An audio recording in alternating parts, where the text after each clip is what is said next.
নমস্কার, কেমন আছেন সবাই? আশা করি সকলেই ভালো আছেন। আমি চুমকি আরও একবার আমার চ্যানেলে আপনাদের সকলকেই স্বাগত জানাই। তো আজকের এই ভিডিওতে আমি আপনাদের সঙ্গে শেয়ার করব যে কোনো ডিজাইনার ব্লাউজে আপনারা কিভাবে সিলিকন প্যাড সেলাই করতে পারবেন। এবং তারই সঙ্গে এখানে যে ব্লাউজের ব্যাকের ডিজাইনটা আপনারা দেখতে পাচ্ছেন, এই ডিজাইনের পুরো স্টিচিং পদ্ধতি এই ভিডিওতে শেয়ার করব। তো চলুন ভিডিওটি স্টার্ট করা যাক। আর এই ব্লাউজের যে কাটিংয়ের ভিডিওটি আছে, আপনারা যদি সেই ভিডিওটি দেখতে চান তাহলে এই ভিডিওর ডেসক্রিপশন বক্সে গেলেই আপনারা লিংক পেয়ে যাবেন। তো যারা যারা এই মুহূর্তে ভিডিওটি দেখছেন তাদের অসংখ্য ধন্যবাদ জানাই। যদি এখনও আমার চ্যানেলে নতুন হয়ে থাকেন তাহলে অবশ্যই চ্যানেলটিকে সাবস্ক্রাইব করে নেবেন। তো ভিডিওটি দেখে একটুও যদি হেল্পফুল হয়ে থাকে তাহলে কিন্তু অবশ্যই ভিডিওটি শেয়ার করে দেবেন, যাতে অন্যরাও এই ভিডিওগুলি দেখার সুযোগ পায়। প্রথমে আমি ব্লাউজের ফ্রন্টের পার্টটা রেডি করে নিচ্ছি। টেকিং অনুযায়ী আমি এখান থেকে দাগ দিয়ে দিয়েছি। এখানে আমি কাট দিয়ে রাখছি টেকিং দেওয়ার জন্য। প্রথমে যে কাজটা করছি, পয়েন্ট অনুযায়ী এখান থেকে দাগ দিয়ে দিচ্ছি। এই দাগ বরাবর আমি সিলিকন প্যাডগুলিকে সেলাই করে নেব। দুই সাইডে একই রকমভাবে পয়েন্ট অনুযায়ী প্রথমে দাগ দিয়ে দিতে হবে। যদি চান সিলিকন প্যাডটাকে প্রথমে মেশিনে ডাইরেক্ট সেলাই করে নিতে পারেন। আমি কিন্তু এখানে সেই কাজটা করব না। প্রথমে আমি হাত দিয়ে নর্মালভাবে এটা সেলাই করে নিচ্ছি। এইভাবে কাজ করলে কিন্তু কাজের ফিনিশিংটা খুবই সুন্দর আসে। তো দুই সাইডে আমি কাপগুলিকে এইভাবে প্রথমে অ্যাটাচ করে নিচ্ছি।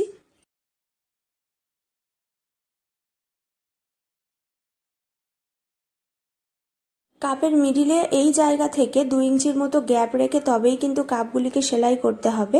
আর নিচের সাইড থেকে একবার মেপে দেখে নেবেন যে কাপটা ঠিকঠাকভাবে লাগানো আছে কিনা। এরপর যেখানে আমি টেকিংয়ের জন্য কাট দিয়ে রেখেছিলাম, সেই কাট অনুযায়ী এখান থেকে 1 ইঞ্চি করে টেকিং দিয়ে দিচ্ছি দুই সাইডে। আপনারা যদি চান প্রথমেও কিন্তু টেকিংটা দিয়ে দিতে পারেন।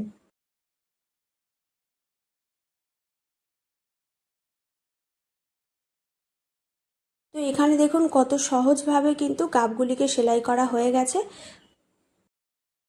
এরপরে আমি মেশিনে কাপগুলিকে এইভাবে সেলাই করে নিচ্ছি। আমি আমার চ্যানেলে সিলিকন প্যাড কিভাবে সেলাই করতে হয় আরও বিভিন্ন ধরনের ডিজাইনার ব্লাউজে সেই ভিডিও অলরেডি আমি আপলোড করে রেখেছি। আপনারা যদি ভিডিওগুলি দেখতে চান তাহলে ডেসক্রিপশন বক্সে গেলে লিংক পেয়ে যাবেন।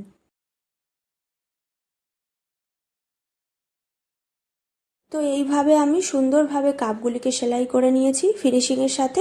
এরপর এখান থেকে আমি আমার নিজের তৈরি পাইপিং সেলাই করে নিচ্ছি। তো পাইপিং কিভাবে তৈরি করতে হয় আমি কিন্তু অলরেডি আমার চ্যানেলে ভিডিও আপলোড করে রেখেছি।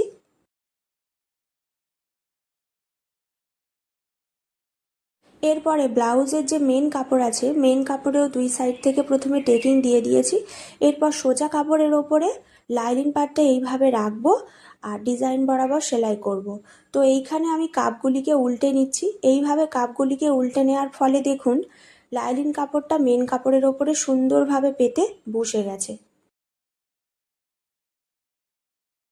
এরপর মেন কাপড় আর লাইনিং কাপড় যখন সেলাই করব, পাইপিংটাকে ঠিকঠাকভাবে রেখে কিন্তু সেলাইটা করতে হবে, যাতে সোজা দিক থেকে পাইপিংটা আমাদের দেখা যায়। তো আমি এখানে পাইপিংটা সেলাই করার জন্য হাফ চাপ ব্যবহার করছি। তো এইভাবে আমি সেলাইটা করে নিয়েছি ফিনিশিংয়ের সাথে।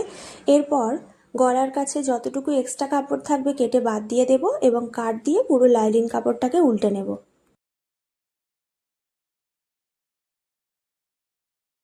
তো আপনারা এখানে দেখতেই পাচ্ছেন আমি লাইনিং কাপড়টাকে উল্টো সাইডে ঘুরিয়ে নিচ্ছি।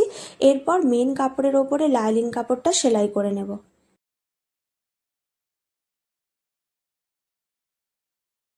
তো সব দিক থেকেই লাইনিং কাপড়টাকে মেন কাপড়ের ওপরে সেলাই করে নিয়েছি। এরপর কোমরের সাইড থেকে 1.5 ইঞ্চি চওড়া পট্টি লাগিয়ে নিয়েছি। এইভাবে আমাদের ফ্রন্টের পার্টটা রেডি হয়ে গেছে।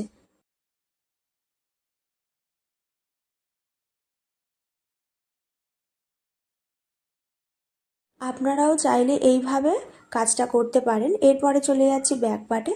ব্যাক পার্টে আমি মিডিল থেকে হুকপট্টি করব, তো হুকপট্টির জায়গাগুলো এইভাবে প্রথমে আমি কেটে নিচ্ছি। যে কোনো একটা সাইডের পার্ট আমি এখানে সেলাই করে দেখাচ্ছি। সোজা পার্টের ওপরে লাইলিন পার্টটা রাখবো। তো যেমনভাবে আমি ফ্রন্টের পার্ট সেলাই করেছিলাম ঠিক তেমনভাবেই সেলাইটা করতে হবে। সোজা পার্টের ওপরে এইভাবে লাইলিন পার্ট রাখবো আর ডিজাইন বরাবর 1/2 ইঞ্চি করে সেলাই করব। তো আমি এখানে কোমরের সাইডে ডরি অ্যাটাচ করব, তো এইভাবে ডরিটাকে আমি লাগিয়ে নিচ্ছি।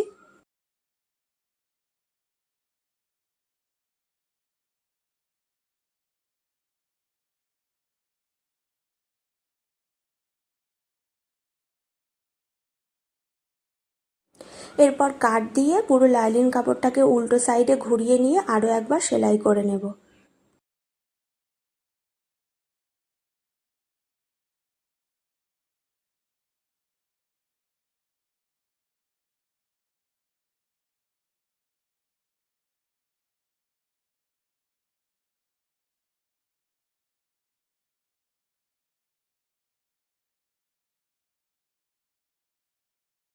এরপরে ব্যাক পার্টে টেকিং দিয়ে দেব এবং কোমরের সাইড থেকে পট্টি জয়েন্ট করে নেব।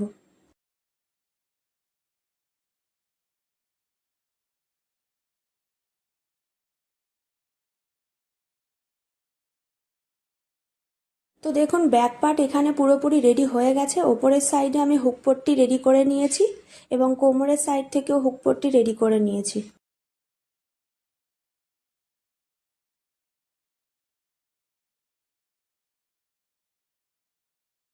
এরপরে ফ্রন্ট পার্টের সঙ্গে ব্যাক পার্টটা এইভাবে জয়েন্ট করব। তো পুটের কাছে নর্মালি আমরা কি করি, এইভাবে সেলাইটা করে নিই। তো আজকে কিন্তু এইভাবে সেলাই করব না। আজকে কিভাবে সেলাইটা করছি দেখুন, ফিনিশিং দিয়ে যে কোনো একটা সাইডের পার্ট এইভাবে আমি খুলে রাখবো। লাইলিন কাপড় আর মেন কাপড় এইভাবে প্রথমে খুলে রাখবো। এরপর ফ্রন্ট পার্টটাকে মেন কাপড়ের ওপরে সোজা দিকে এইভাবে রাখবো।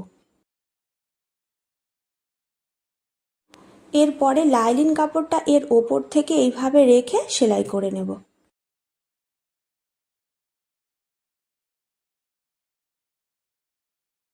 এইভাবে বুটের অংশ সেলাই করার ফলে দেখুন সোজা দিক থেকেও কোনো কিছু বোঝা যাচ্ছে না এবং উল্টো সাইড থেকেও কিন্তু ফিনিশিংটা খুবই সুন্দর আসবে। এখানে উল্টো সাইডে দেখুন কতটা ফিনিশিং দিয়ে কিন্তু বুটের কাজটা সেলাই হয়ে গেছে।